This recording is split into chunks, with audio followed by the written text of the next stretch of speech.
2-3 రోజుల్లోనే సినీ కార్మికుల సమస్యను పరిష్కరిస్తామన్నారు సినిమాటోగ్రఫీ శాఖ మంత్రి కోమటిరెడ్డి వెంకటరెడ్డి.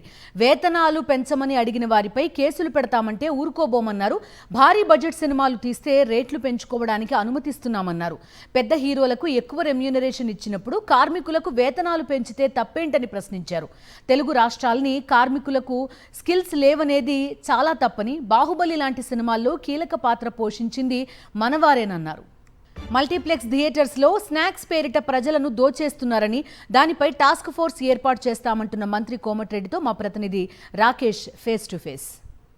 6 రోజులుగా తెలుగు ఫిలిం ఇండస్ట్రీలో సినీ కార్మికులు నిరసనలు వ్యక్తం చేస్తున్నారు. దీంతో ఎక్కడికక్కడ సినీ పరిశ్రమకు సంబంధించిన షూటింగ్లు ఆగిపోయాయి. దీంతో ఏం చేయబోతుంది సినీ పరిశ్రమ? ఈ విషయంలో ప్రభుత్వం ఏమైనా జోక్యం చేయబోతుందా? దీనిపైన మనతో మాట్లాడడానికి సినీకి సంబంధించిన డిపార్ట్మెంట్ శాఖ మంత్రి కోమటిరెడ్డి వెంకటరెడ్డి ఉన్నారు. సార్ చెప్పండి, 6 రోజులుగా కూడా షూటింగ్లు కూడా ఆగిపోయిన పరిస్థితి. అటు ఫిలిం ఫెడరేషన్ కి ఇటు కార్మికుల మధ్య వివాదం కొనసాగుతా ఉంది. మధ్యవర్తిత్వం చేయడానికి ఎవరూ అంతగా ఆసక్తి చూపడం లేదనే చర్చ జరుగుతోంది. ఈ నేపథ్యంలో మీరేమన్నా చొరవ తీసుకోబోతున్నారా?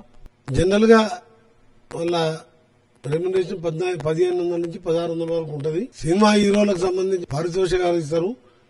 పనిచేసేదంతా మేము, కెమెరామెన్ నుంచి లైట్ బాయ్ నుంచి మొదలు పెట్టుకుంటే అన్ని చేసే వాళ్ళం మేము. 30% కావాలని వాళ్ళు, వీళ్ళు 6, 7, 10% వరకు, 7% వరకు కంటే ఎక్కువ పెంచలేమని వీళ్ళు. ఉదయం దిల్రాజు గారితో అలాగే మైత్రి మూవీస్ నవీన్ గారు కూడా వచ్చిపోయినారు. ఇంకా కూడా మిగిలిన వాళ్ళతో కూడా మాట్లాడదామంటే ఇలా రాఖీ పండుగ వచ్చింది. తప్పకుండా ఏదో ఒకటి వాళ్ళకు న్యాయం చేయాలి. ఇక్కడ మీరు ఇదంతా చేస్తుంటే ఓవైపు పోరాటం చేస్తున్న కార్మికుల పైన ప్రొడ్యూసర్స్, ముఖ్యంగా టీజీ విశ్వప్రసాద్ లాంటి వాళ్ళు కేసులు పెట్టిస్తున్నారనే విమర్శలు కార్మికులు చేస్తున్నారు. పోరాటానికి ప్రభుత్వం మద్దతు ఇస్తుందా? నేను అట్లా మేము కేసులు పెట్టడం దాన్ని వ్యతిరేకిస్తాం. కార్మికులది న్యాయమైన కోరికలు వాళ్ళు ఇప్పుడు జనరల్ గా ఎవరైనా అండి కార్మికులు వాళ్ళు సమ్మె చేసినప్పుడు కానీ చేసినప్పుడు వాళ్ళని వయా మీడియా సెటిల్ చేసుకోవాలి. కేసులు పెడితే మేము ఒప్పుకోము. యాజ్ అ సినిమా ఇండస్ట్రీ మినిస్టర్గా నేను కమిషనర్ గారితో, డీజీపీ గారితో కూడా మాట్లాడతాను. నా లెవెల్లోనే సమస్య పరిష్కారం అవుతుంది. మీరు పెద్ద సినిమాలు తీసినప్పుడు ఖర్చు ఎక్కువైందన్నప్పుడు మీరు రేట్లు పెంచుతున్నాం. మన అరేవల వీరమన్న కూడా విపరీతమైన రేట్లు పెంచినాం మేము.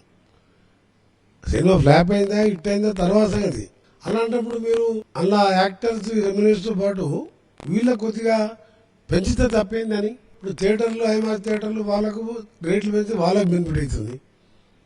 మనం common man, lower middle class సినిమాకి పోవాలంటే సినిమా టికెట్లు పెంచడం, సినిమా టికెట్ కంటే వాళ్ళ పిల్లల్ని తీసుకెళ్తే వాళ్ళు కూల్ డ్రింక్ కావాలో చిప్స్ కావాలన్నా అది విపరీతమైన ఖర్చు.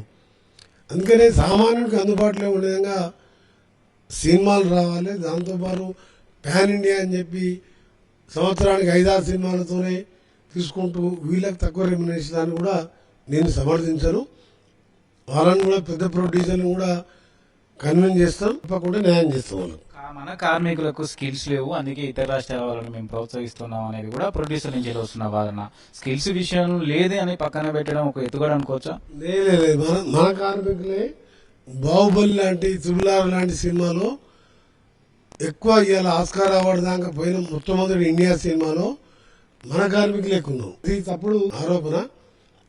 మన కార్మికులు, మన జూనియర్ ఆర్టిస్టులు, మన మేకప్ మెన్లు మన వాళ్ళు ఎక్కువ ఉన్నారు. 2 తెలుగు రాష్ట్రాల వాళ్ళు ఎక్కువ ఉన్నారు కాబట్టి తప్పకుండా వాళ్ళకి న్యాయం చేసే బాధ్యత నాది. దాన్ని కూర్చొని మాట్లాడి చర్చల ద్వారానే, ఇంత పెద్ద సమస్య అయినా చర్చల ద్వారానే సమస్య పరిష్కారం అవుతుంది. చర్చలకు ఎప్పుడు పిలవబోతున్నారు వాళ్ళని? మేము మండే రోజు వాళ్ళని వీళ్ళని పిలిపించి డిస్కషన్ స్టార్ట్ చేసి త్వరలోనే క్లోజ్ చేస్తాం. మీరు ఇంతసేపు ఒక అంశాన్ని చెప్పారు, ఈ సినిమాకి సంబంధించి టికెట్కి అయ్యే ఖర్చు కంటే స్నాక్స్, ఇతర వాటికి అయ్యే ఖర్చు ఎక్కువగా అవుతుంది. అందుకోసమే ఎక్కువ మంది ప్రేక్షకులు, సామాన్య ప్రేక్షకులు థియేటర్కి వస్తలేరు అన్నారు. వాటిని తగ్గించడం కోసం రూల్స్ ఏమైనా ఫ్రేమ్ చేస్తారా? తప్పకుండా. నేను డీజీపీ గారితో, హోమ్ సెక్రటరీ గారితో, ఇంకా హోమ్ సెక్రటరీ ఎక్కువ మా సినిమా సంబంధించిన ఆయనే మాకు ప్రిన్సిపల్ సెక్రటరీగా ఉంటాడు. వారికి కూడా చెప్పడం జరిగింది. ఒక టాస్క్ ఫోర్స్ టీంని ఏర్పాటు చేసి ఐమాక్స్ థియేటర్స్లో మీరు 10 రూపాయలది, 50 రూపాయలది, 500, 1000 రూపాయలు ఛార్జ్ చేస్తే డబ్బున్న వాళ్ళు కూడా ఇలా ఓటీటీ వచ్చినాక వాళ్ళు క్యూబ్ చేసుకొని వాళ్ళ ఇంటి దగ్గర చూస్తారు. మిడిల్ క్లాస్ వాళ్ళు పోలేని పరిస్థితి. 10-15% మార్జిన్ పెట్టి బయట రేట్ల కంటే ఎక్కువ పెట్టే విధంగా చర్యలు తీసుకోవడానికి గతంలో 2-3 సార్లు డిస్కషన్ చేసినాం. ఆ సమస్య కానీ చిత్రపురి గారి లేఅవుట్లో జరిగిన అవకతవకల మీద కూడా త్వరలోనే గతంలో విజిలెన్స్ ఎంక్వైరీ చేసినాం.